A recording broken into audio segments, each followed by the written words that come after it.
Tidak terasa kegiatan belajar dan bekerja dari di rumah sudah berjalan 1 bulanan. Penyebaran virus corona sudah merambah kemana-mana. Penyerangan virus ini berlanjut tiada henti. Sampai sekarang jumlahnya sudah naik sampai begitu saja. Banyak dan lebih menyeramkannya lagi, ini masih bisa meningkatkan terus bila kita tidak bergerak sekarang juga. Sangat pesat sekali jika dibiarkan. Jadi tanda tanya kita, kapan corona akan berhenti? Gubernur Jakarta sudah melakukan tindakan simulasi yang menunjukkan bahwa jika kita tidak bertindak dalam 2 minggu ke depan, akan ada 6.000 kasus hanya karena corona. Itu hanya di Jakarta, belum di daerah yang lain. Coba kalian bayangkan, ini tidak hanya di Indonesia, tapi di seluruh dunia akan terancam, terutama perekonomian akan jatuh karena corona. Sekarang, Indonesia sudah mengadakan PSBB. Awalnya budaya kita bersalaman jika bertemu orang, lalu berbincang-bincang. Sekarang tidak lagi, karena akan resiko tertular oleh virus corona. Pandemi corona membuat semua orang waspada. Ada yang batuk dikit, orang-orang sudah akan waspada. Virus ini datang dengan secara tiba-tiba. Jadi ini sangat berbahaya sekali. Bayangkan jika ini adalah pergerakan orang yang ada di luar sana dengan satu orang yang terkena dengan yang tidak. Kalau terkena orang baru maka akan tertular. Terlihat mengerikan, namun jika kita sembuh penularannya akan kecil sekali. Ini jika kita tidak melakukan social distancing atau jaga jarak. Sesuai simulasi akan tersebar secara cepat virus corona ini. Sedangkan jika kita melakukannya secara social distancing dan di rumah saja, maka kita akan bisa memperlambat penyebarannya. Bahkan ini adalah hal yang paling baik dan paling terbaik untuk solusi kita. Ini adalah simulasi. Sekarang banyak sekali yang terjangkit virus corona. Tapi jangan khawatir, para pahlawan ini membantu kita dan semoga kita semua keluar dari pandemi ini. Virus ini saat pertama muncul, jumlah orang yang terkena meningkat pesat sekali dari virus SARS dan juga flu babi.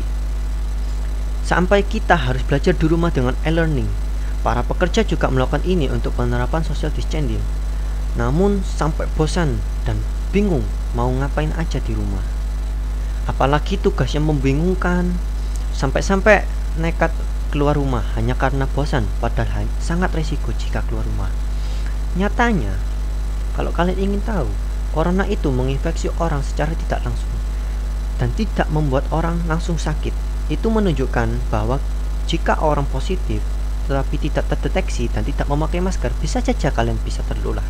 Atau bisa saja kalian positif namun belum kedeteksi dan menulari orang-orang yang ada di sekitarmu. Ini juga membuat nilai sekolah berkurang karena kurangnya pendidikan, sampai pusing, bingung, dan merasa stres karena hal ini. Jadi kita harus siap-siap untuk masa depan dan skill baru untuk masa setelah corona. Juga sediakan hal-hal darurat untuk masa depan yang akan kalian dapat. Untuk sekarang kita harus di rumah saja dan lakukan social distancing terhadap orang lain.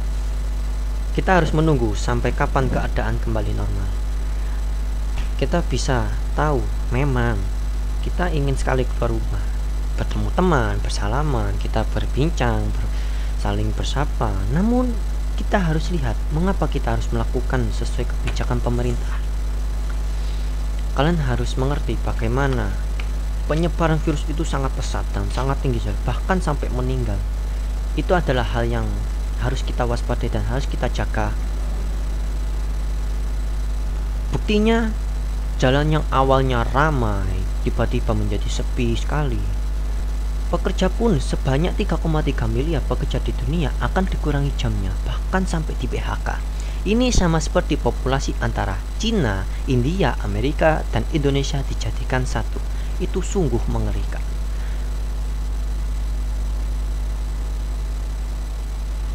Hal ini karena banyak kantor dan jenis usaha lainnya tutup sementara demi jaga jarak agar corona tidak tertular. Akibatnya, banyak orang di PHK atau diperhentikan sementara pekerjaannya. Jadi banyak kantor-kantor dan pengusaha menjadi sepi dan tidak ada orang pun yang ada di sana.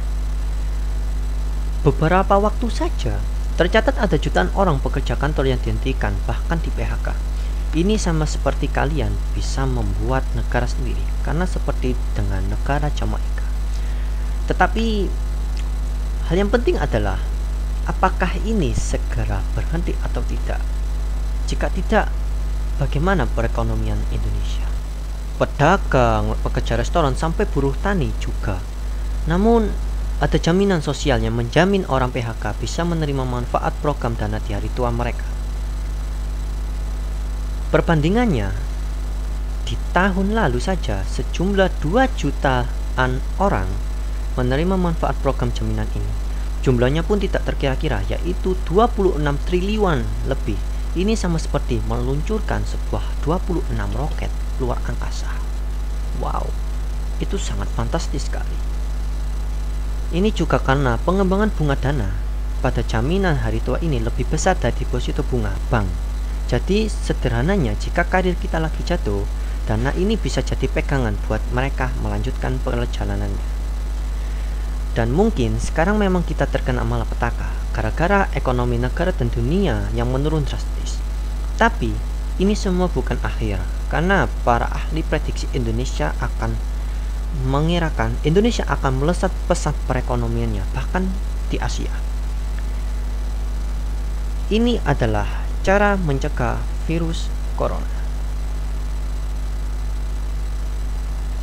Jangan memegang muka, itu adalah hal yang penting. Lalu cuci tangan dengan sabun, kemudian jaga jarak atau social distancing, apalagi yang batuk dan bersin. Kemudian buang tisu ke tempat sampah. Cuci tangan itu harus, dan juga jangan lupa pakai masker dan rutin ganti. Periksa ke dokter jika kalian mendapatkan gejala atau hal-hal yang ingin tahu tentang virus corona ini. Ini adalah pencegahan penularan virus corona, dan gejalanya itu ada pada demam, batuk, dan sesak napas.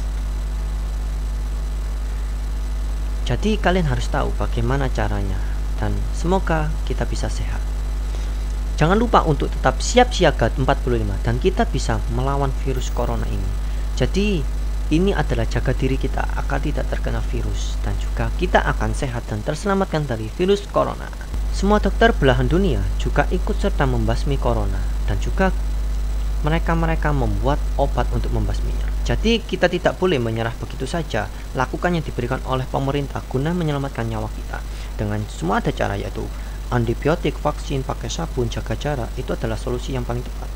Kita harus menghargai dan memberi apresiasi kepada orang yang memberikan dan untuk memberantas wabah yang melanda di dunia ini, yang bekerja tanpa pamrih dan berjuang demi keselamatan kita semua.